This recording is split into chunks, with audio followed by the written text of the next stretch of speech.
Hello, welcome back. Colin Keeley here, And I'm Brent Sanders. and we are the co-founders of Avocado, an audio publishing platform. Um, Indeed. And we are working on new things this week. So just a kind of recap of where the business is at, we've been seeing a lot of traction and seeing a lot of growth. We're continuing to add our creator base. But we're not seeing like the glut of transactions that we were hoping for. So we're still in this stage where, and I don't think, hopefully we never end this stage where we're kind of pivoting and trying new ideas. And I shouldn't say pivoting, but what I call this is like a spike. And so one of the things that we dove into earlier this week, which was really promising, was using some transcription services. Essentially, the first one being AWS Transcribe, which is an Amazon Web Service API that you can pass it an audio file. You can also pass it a real-time stream, which is super cool. But I'm pretty sure that most of the services out there, such as Otter AI, and I'm sure there's a bunch of others, but they're using a similar service where this is a way to transcribe audio files really easily and quickly, and it's similar to all the other AWS sort of. I don't want to call it machine learning. It's not. I mean, I'm sure it is, under the hood, and I don't have to do any math because it's like a packaged service. But it also allows me to do a development spike and see how we could use it really, really quickly and affordably. It's very, very cheap service. So you pass it an audio file. So I passed it, Colin, your course's first lesson, mhm. and I think it was 100% accurate. Yeah, some of the punctuation was weird, and I think it cut off one word, but it was basically flawless, like perfectly readable for sure. And I would say, like, I think a lot of the use cases that I was reading the docs about were like dictating phone conversations. So the way it works is you send it an audio file. You basically point it to an audio file in your S3 bucket, and you say transcribe. And what happens under the hood is a whole bunch of stuff. I won't get too far into the details, but what it's doing is going word by word and scoring a confidence against it. And we'll actually show you that in the output it gives you. So it's super boring if you're going to go through it. But if you were building a tool like Otter, where it's like, hey, we're not sure what this word is, we think it's this. And so in the UI, I can highlight that. So it made it really clear to me that that's how a lot of these services are building. And by the way, setting up all the infrastructure to like easily put an audio file into an S3 bucket and call this service is like, that makes sense why these services exist. So services such as Otter. Mm-hmm. So we got into this kind of brainstorming session, which is still happening real time. Like we have had a lot of requests from more of the coaching type of creator, the folks that have more on the health and wellness side, where it's like, hey, I'd like to be able to use Avocado for coaching. I have content I want to broadcast on a weekly basis, or after maybe have a not a writing prompt, but a speaking prompt. And so the problem immediately comes back to, it's like, okay, well, how are we going to ingest that? We can add the ability to record audio on the the end listeners end, and they could send something back to you. But then even as a coach or a creator, if you have 50, 100 people sending you responses at odd hours, it's like, who wants to answer, spend the time to listen to all of them and be able to kind of process that and give them a good response. So we immediately thought of that as probably the first target for transcription. If we were going to try this out, maybe pilot it with one of our coaches and see what like an inbox outbox might look like. So the idea is I would have a prompt to you, like something simple, like, how do you feel at the beginning of your week? And then we do a separate one at the end of it. How do you feel at the end of the week? Now that you've gone through this 1 week of our course or our program, tell me how you're doing. And so like even that, transcribing it opens up this whole world of possibilities, because you then get this written version. And so there's accuracy stuff that you need to kind of worry about. But then there's, you can do some sort of like, there are people doing sentiment analysis, lexical analysis, basically looking at the words that are being used and, providing an upfront, like in my mind, there could be a text inbox of, in front of the coach that's like, here's the responses that you're getting. Here's how we think they're doing, but go ahead and read them. And you can decide for yourself and decide what what the next course of action is, which I think is really cool. And I would also throw out there, there is a company doing this, and I forget the name. I feel like you know this. There's a company out there that raised a bunch of money and that's trying to do audio-based test taking or something like that, where they're transcribing the your spoken word and then using that as like your accuracy for understanding some sort of course you're taking. Oh man. You remember that? I don't know if this was a company or this was just an idea that we had. I don't think it's a company, but it's kind of the whole question of accountability. And especially with audio courses, like how do you prove that people are learning what they're learning or were supposed to be learning? So I think this opens up like audio quizzes where you could, feasibly automatically grade people's verbal responses. Mm-hmm. After the transcription, you're looking for, 5 words in this order or something like that to say they got that correct. Or feedback is similar, where you ask everyone like what they thought of the course, and you could turn that into sentiment analysis and like word clouds and that kind of thing. Mm-hmm. I don't think another company's doing that. I feel like we were talking to somebody and they had brought it to our attention. I forget. Yeah, I'll have to look it up in my old notes. But this was like months ago, and I think they were doing something to that extent where they were translating responses. But I can't remember the name of the company. But I think it's a good idea, right? I think it's worth checking into that. I mean, I think the first thing that scares me is adding audio recording to our app, because I built an app a long time ago, iOS application that was all about playback and audio recording. And Apple's audio channels are super buggy. And if you get them wrong, like basically this is my experience from this other project. It was just, I have PTSD from it. It was like basically and you may have experienced this with your phone, is like the channels just stop working. So you have to restart the phone because you can't hear anything, or it won't record. And it's like, what is going on? So that concerns me as a risk for making the product exponentially more, complex. It's like we now have to deal with audio channels.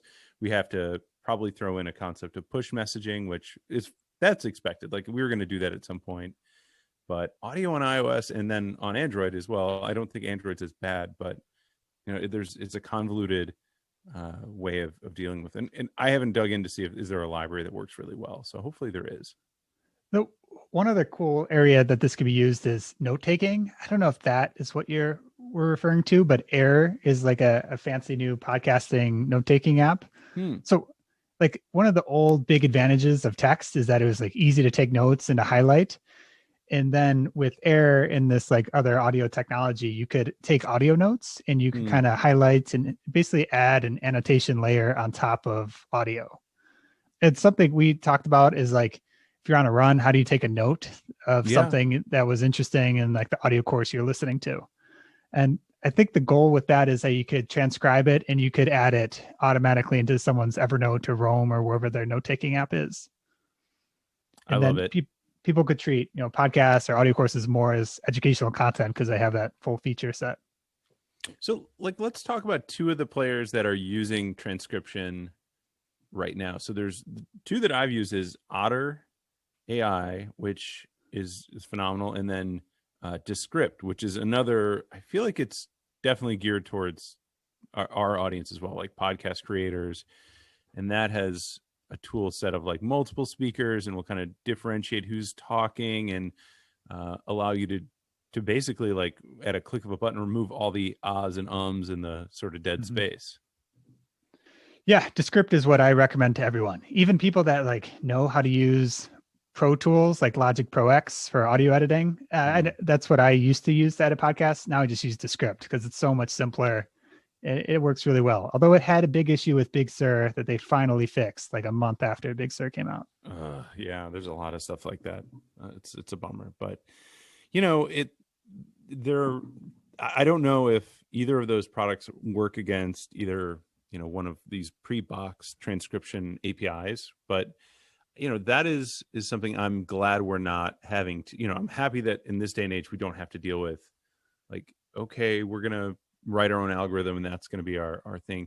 The only thing that strikes me though, is building our own sort of models around it. And so that's the interesting that Transcribe. And I think a lot of these tools are going to allow you to do is they have one.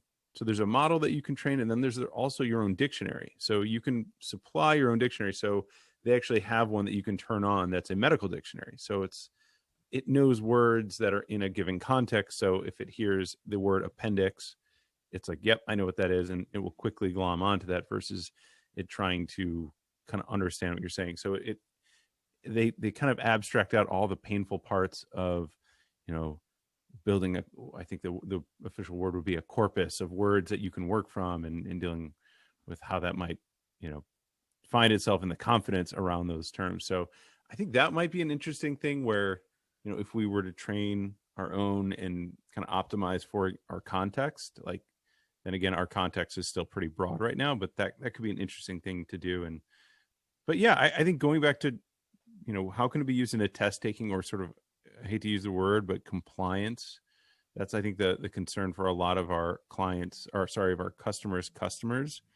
It's like, if they're hiring a company to come in and do a wellness program, and they want to make sure that all 500 people that took the program completed it and got the desired effect. And that's where I think a lot of companies have credits and incentives for people to finish these courses. And so that is a gap that we've had in that world. And I think going audio, obviously we're believers in it, but seeing what's going on with everybody being on Zoom classes with kids and stuff, everyone's, I think, ready to get away from the screen and try to learn in other contexts. And so I think this might be a really key missing feature that if we add, we can have an appeal to a much broader market, where it's like, we just had no test taking. It was a one-way. Mm-hmm. You can listen, and you can listen wherever you want, and you can listen on Android or iOS, but it's like, how do I get input back in? And I think that's a big missing piece that we might be able to capitalize on. So I think this is super cool in the very near term, and the slightly further off term is, I think, personalization is where all education is heading. And so in Descript has some of this where it has overdub, where it'll come up with words in between and use it as in your own voice. And I think there's a future where you could kind of adapt the content to the user. So paired with accountability features, you could speed up or slow down the course, kind of add as needed, and generate the audio in addition. Is that?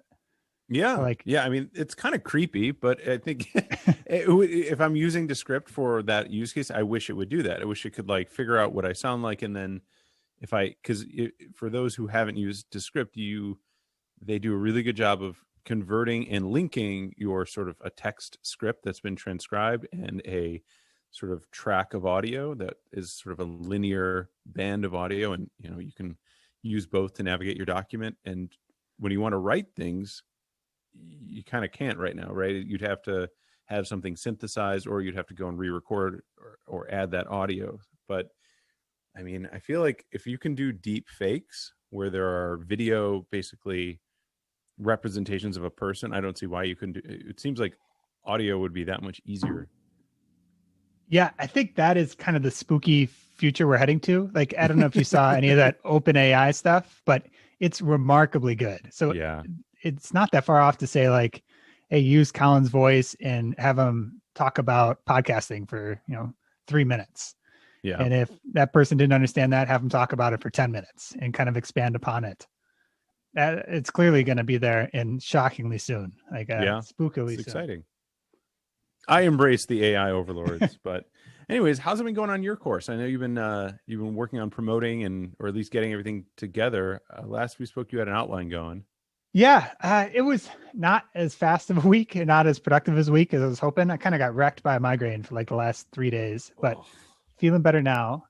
So my first step is I want to do pre-orders, and I was trying to figure out if I really have to hack our system or our system just kind of works. And it seems like it will work well enough to ingest pre-orders and contact people as needed when the content is actually up.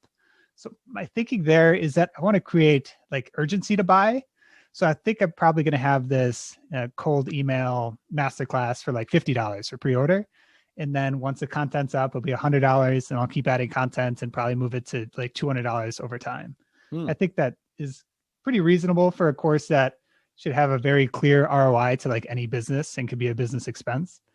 And then I want to reward those like my followers with like a huge discount early on and like early believers.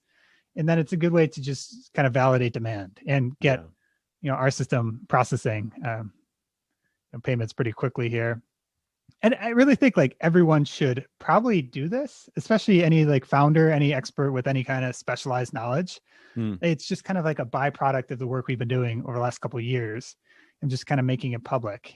It really won't take that long for me to do. And it should be actually like a pretty nice side income for me going forward here. Yeah, that's excellent. I mean, when it comes to the pre-order, I mean, how are you planning on getting the word out? Like, is it mostly through your Twitter audience? Yeah, I have an email list of close to 5,000 people, just personally from people that sign up on my site and over Hmm. time. But I don't really use that often. And then, yeah, Twitter would be probably the big source. I think it may get kind of expensive. So over time, it'll be more like advertising, pushing it out there. But the early like pre-orders are mostly just going to be people I know or know of me to start. Yeah.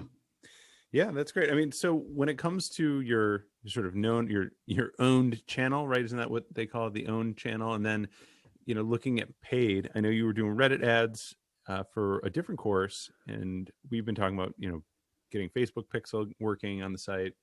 Are there any other paid channels that you were thinking about?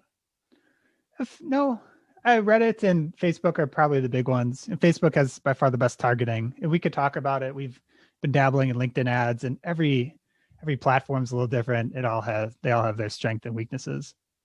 Yeah, I went deep on LinkedIn this last week, and it was super interesting. So they have, I mean, so just some background on myself. I've run some Facebook ads, I've run some Google ads, and I've now run some LinkedIn. I'm by no means an expert, but they've got some really interesting stuff. So they have two products. Well, I shouldn't say that. There's the product they have of Sales Navigator is really interesting. So you can build lists, essentially like show me logistics companies between 51 and 200 employees, and give me the people that are directors or managers and that are based in these geographic areas, and they give you a list right away. Like, you can query the database pretty easily.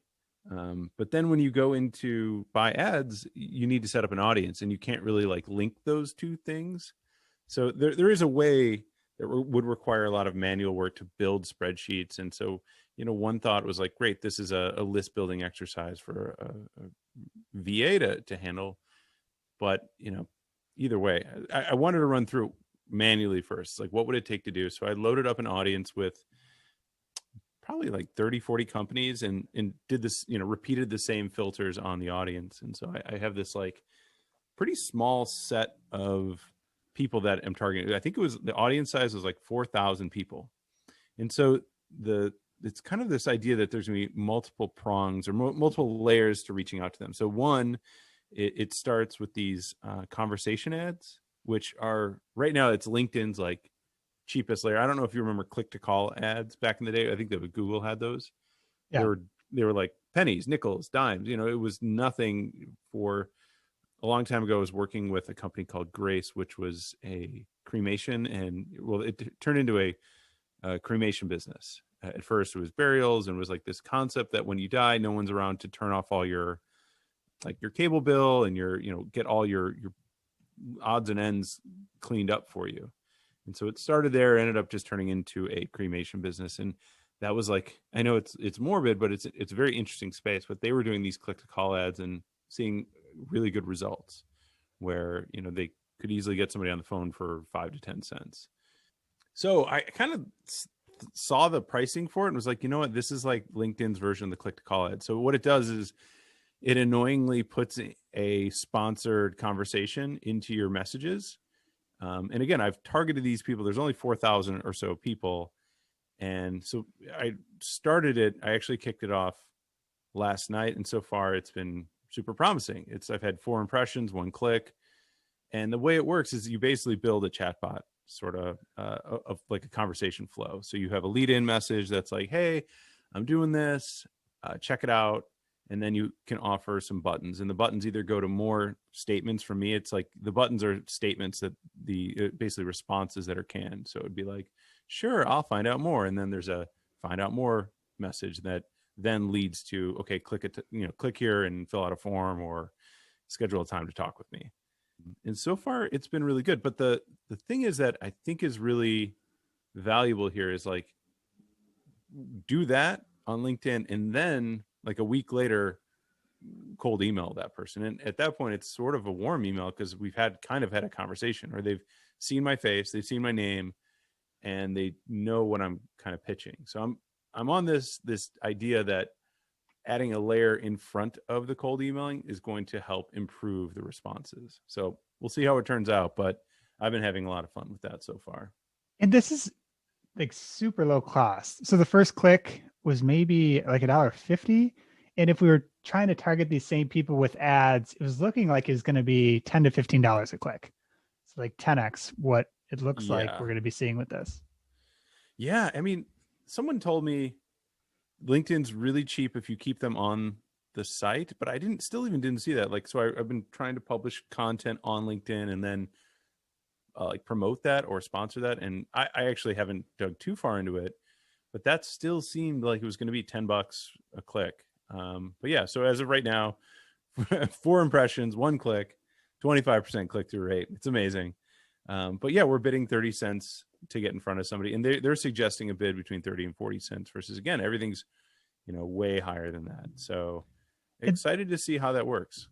So the other approach to this that is tempting to me as like a kind of bootstrap founder or growth hacker is there's these gray market kind of CRMs that sit on top of LinkedIn, and you could basically connect with someone, include the message that you're talking about doing as an advertisement, and do that 50 to 100 times a day. And it costs you virtually nothing, and you just have a VA do it, or it costs you very little. I wonder how quickly you get flagged for doing that. I think you maybe will go under the radar for a long time. Doesn't seem like LinkedIn has built out that stuff as well, but I don't know. I just saw, so I only raised this because I've been on LinkedIn a lot. I used to think LinkedIn was the dumbest thing in the world until I tried to sell something to somebody. And then it's like, oh, this is actually, and I should say there are certain communities on there that are actually really strong, and because Facebook and Twitter are not the place for it. There isn't, it is the business social network. So I've come around and I see the value. And so I've been very willing, I'm of the mindset, I think we talked about this in prior podcast. I'm of the mindset if somebody friends me, I'm just going to say yes to everything unless it's like something offensive. But I said yes to this lady. She was doing like business nutrition, which I actually am a believer in. I think nutrition's a big part of how productive you are. And so I'm like, yeah, that's cool. And by her second message to me, she was like an unknown LinkedIn user. And I'm actually going to open up she's now just unnamed LinkedIn member that we're no longer connected with. I think she got booted. So I went to her page too. It all looked very, very well put together. It looked like there was potentially some sort of CRM driving her to, whatever she was doing. But yeah, it was all, I do think that they boot people. And I do think that these CRMs are non-compliant in a way. For sure. They're definitely non-compliant. I think this is the case with like Instagram back in the day. Everyone would do like follow, unfollow, and you'd have all this spam and you make all this money because you could do these shady things without paying for the ads. Right. And then everyone figures out and it shuts all that down. So Facebook was very good at shutting it down. I haven't really poked LinkedIn and see how they respond. But that's a good point. It's possible for sure. I guess now that I'm building this, I'm building this sort of pile of content. It's all backed up other places, but I'm like, the value of my LinkedIn profile is becoming greater to me. Mm-hmm. So at first I was like, I don't care if I'm suspended. But now I really would. That would be a huge, almost devastating, because I'd have to rebuild my network. I'm linked to hundreds of people now, and it's like, how would I recreate that? I'm sure the people that actually know me would probably reconnect with me, but that would be a bad situation. Yeah, true. But I'm excited. We'll see how this shakes out. Now, the hard thing is we're approaching the holiday week, right? Christmas is next week, at the end of the week. Will people be actively? Will they be buying? Will they be looking for establishing new relationships and stuff? And I think there's two schools of thought. Everyone I talk with kind of falls into one of two categories, but one, everyone's going to check out and take a ton of PTO for next week and just kind of, we're all home no matter what. It's just like, let's take some time, turn off the machines and, go for a walk or whatever. Or B, they're going to use this time to really like level up and take some training or, use it for, because the best part of this next week and the week after is the email volume goes way down. Mm-hmm. And so I'm debating whether I should keep this stuff on, if I should just turn it off maybe Wednesday until early next year. But I'm thinking because it's so cheap, just keep running it and see how it goes. Yeah, it's going to scale slowly. So I think that's fine. Like we have a fun marketing thing planned for social media early next week. And I think that you could get a good response because everyone is going to be on their phones, at home or whatever for the holidays. So excellent. Well, yeah, I mean, I think those are the big things. I'm really excited about the transcription piece. Like that worked really well. The next step is like spiking off and seeing about, how do we get audio recording and uploading and all that stuff? Because, it just opens this whole bag of tricks. And I've built apps to do this. Like, remember when Instagram came out, we had built something, man, this is so long ago. This was an iOS application. I feel like it's when, I'm really dating myself. I think it's when iOS 5 or 6 came out. Now, what are we on, like 15 or something? But it was because we released it the day before there was a Apple update, and it was just a nightmare. But we did a lot of the things that like we all take for granted, like uploading an image and it does it in the background, and if it will retry, and like we were just kind of seeing what Instagram did. That was like the big corollary. But there is a whole lot of work that needs to be done to upload things, make sure it gets done properly and is consistent for everybody. And audio is, it's not as hard as video, but it's harder than just an image. Like an Instagram image is only a couple 100 kilobytes, I think, at most. Mm-hmm. So yeah, we'll see how that goes. Well, cool. That's all I got. Until next week, take care. Yeah. Thanks for listening.